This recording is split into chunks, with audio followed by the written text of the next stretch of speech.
Pemirsa, pada malam hari ini kami juga sudah tersambung dengan mantan penyidik KPK Praswat Nugroho. Mas Praswat, selamat malam. Selamat malam Mas Reno, gimana Mas Reno?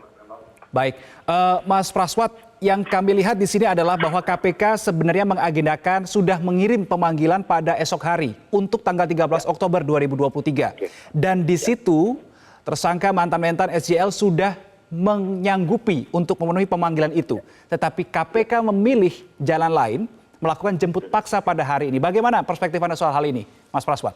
Ya, sebenarnya secara SOP di penyidikan itu, Mas Reno, jika memang sudah ada pemanggilan kedua dan si terpanggil ya, atau saksi atau tersangka itu kemudian tidak datang, maka bisa dilakukan penjemputan paksa.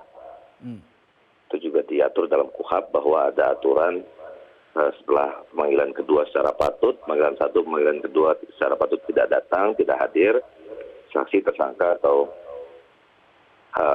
pihak lain yang dipanggil secara pro justisia oleh penyidik, ini ya, Mas Reno, maka penyidik berwenang untuk melakukan pemanggilan paksa. Jadi pertanyaan kita sebenarnya lebih kepada apakah sudah dilakukan pemanggilan pertama dan pemanggilan kedua secara patut kepada SJL. Kalau memang sudah, ya KPK memiliki kewenangan untuk melakukan itu. Gitu. Sudah ada pemanggilan dan juga sudah ada kesanggupan dari pihak terpanggil, dalam hal ini adalah mantan-mantan SJL. Apakah jemput paksa itu masih bisa dilakukan, Mas? Dan apa pentingnya melakukan jemput paksa ketika pihak terpanggil sudah bersedia untuk memenuhi pemanggilan pada esok hari? Nah, kalau itu seharusnya memang sebagaimana yang diatur dalam standar operasional prosedur kami ya, selama saya di KPK, kami tidak pernah melakukan praktek yang seperti itu. Kalau memang si tersangka dipanggil secara patut sudah menyanggupi untuk hadir, ya kita tunggu kehadirannya, gitu. Berarti dengan kata lain, ketika sudah ada pemanggilan yang patut, kemudian dari pihak terpanggil sudah menyanggupi untuk hadir pada esok hari, untuk hadir, biasanya kita tunggu. Upaya jemput paksa ini bisa dikatakan menyalahi aturan tidak? Kalau ini sudah melewati panggilan kedua, dia bisa berwenang tetap, Mas Reno. Tapi kalau kemudian ini belum pada panggilan kedua, sebenarnya KPK harus melakukan panggilan kedua secara patut gitu loh, Mas Reno. Baru kemudian dilakukan jemput paksa, terkecuali ya bahwa memang sudah ada bukti bahwa si tersangka ini sudah kabur dan lain-lainnya. Jadi memang sudah tidak ada itikat baik lagi, maka kemudian langsung saja dilakukan penetapan DPO. Oke. Dan dilakukan upaya panggil paksa, atau kemudian dilakukan pencarian ke seluruh Indonesia, disebarkan kepada teman-teman Mabes Polri dan Kejaksaan untuk melakukan penangkapan terhadap tersangka.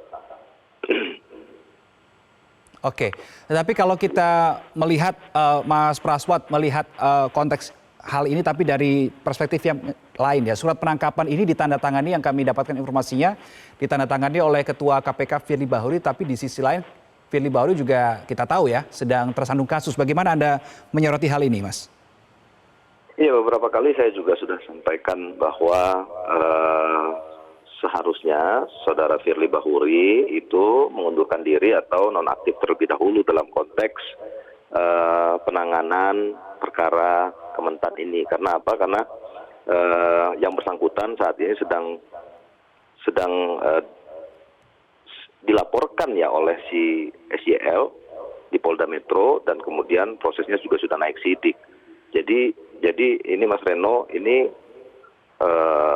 konflik of interest menurut kami, bahwa kemudian kenapa seseorang yang sedang dilakukan proses penyidikan ya terkait perkara yang sedang ditindaklanjuti oleh Polda Metro, lalu kemudian melakukan proses penegakan hukum, di mana orang yang sedang jadi tersangka di KPK itu adalah pelapor, gitu loh. Jadi memang ini agak-agak paradoks ya, Mas Reno, menurut saya. ini juga kemudian membuat bingung masyarakat bagaimana mungkin seorang penegak hukum yang terkait perkara derivatif dari kejahatan di dugaan tindak pidana korupsi di Kementerian Pertanian, lalu kemudian melakukan penegakan hukum di Kementerian Pertanian gitu. Ini kan secara logika ini kan kita seperti dibolak-balik gitu loh.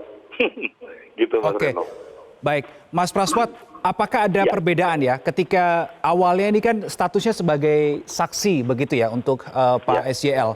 Nah, ketika ada naik statusnya menjadi tersangka, apakah surat pemanggilan yang dilayangkan pada saat ia menjadi saksi dan pada saat ia menjadi tersangka ini berubah? Artinya ketika dilayangkan panggilan pertama sebagai tersangka misalkan, ini bisa di reset lagi menjadi pemanggilan yang pertama, maksud saya begitu?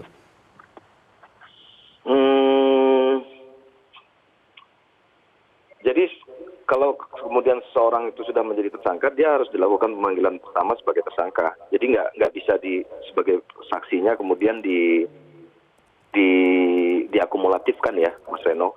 Jadi secara patut dulu dia dipanggil sebagai tersangka satu kali, kemudian tidak hadir dengan alasan yang tidak bisa dipertanggungjawabkan, dilakukan pemanggilan kedua secara patut, juga tidak hadir, maka langsung dilakukan panggilan paksa gitu, Mas Reno. Runutan standar prosedurnya seperti itu.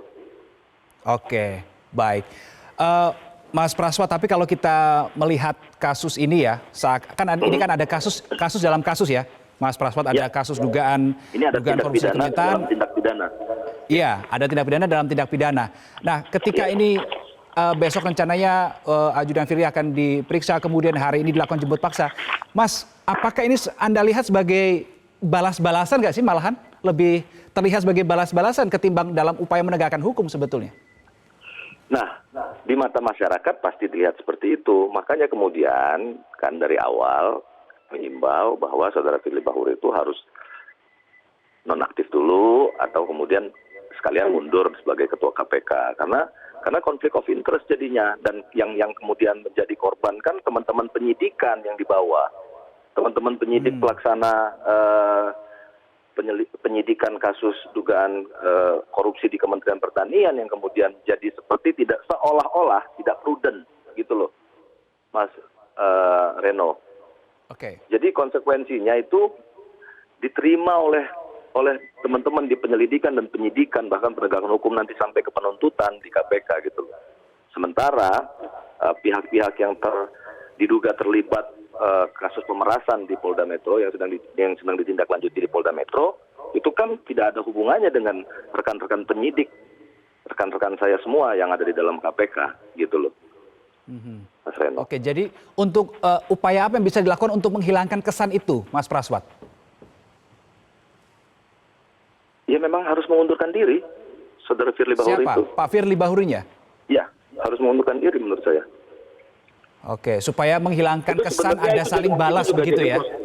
Sebenarnya sudah beberapa kali ya presiden ini terjadi ya, dan sudah diberikan ruang di dalam kode etik KPK sejak zaman kami dulu, bahkan sejak angkatan pertama KPK pertama, kalau ada seorang penyidik, penyelidik, penuntut atau kemudian pimpinan KPK yang merasa dirinya konflik of interest terhadap satu perkara yang sedang ditangani KPK, kami akan mengajukan pengunduran diri terhadap kasus tersebut gitu loh.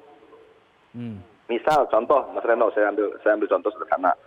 Misalnya ada seorang penyidik A punya saudara B. Nah, tiba-tiba suatu hari si penyidik A ini diterbitkanlah sprindik yang ada namanya di dalam sprindik itu untuk melakukan penyidikan terhadap B. Dia wajib mengundurkan diri dari sprindik itu, gitu loh, Mas Reno. Jadi memang itu sudah mekanisme dan prosedur baku yang ada di KPK. Kalau seseorang merasa dirinya konflik of interest, sebelum nanti kemudian dia dilaporkan ke Dewan Pengawas atau kalau dulu pengawas internal, dia akan mengambil inisiatif untuk mengundurkan diri dari sprindiknya, gitu. Oke, Mas Praswat Nugraha, jadi ada garis tebal yang saya buat di sini bahwa seharusnya untuk membuat kasus ini tidak terkesan saling balas-membalas antara tadi dalam tindak pidana. Sekali lagi, salah satu halnya adalah Ketua KPK Firly Bahuri seharusnya mengundurkan diri, begitu ya? Betul. Baik, Betul, Mas Praswat Nugraha, mantan penyidik KPK, terima kasih untuk waktunya pada malam hari ini di Breaking News Metro TV. Mas Praswat, selamat malam. Jelajahi cara baru mendapatkan informasi. Download Metro TV Extend sekarang.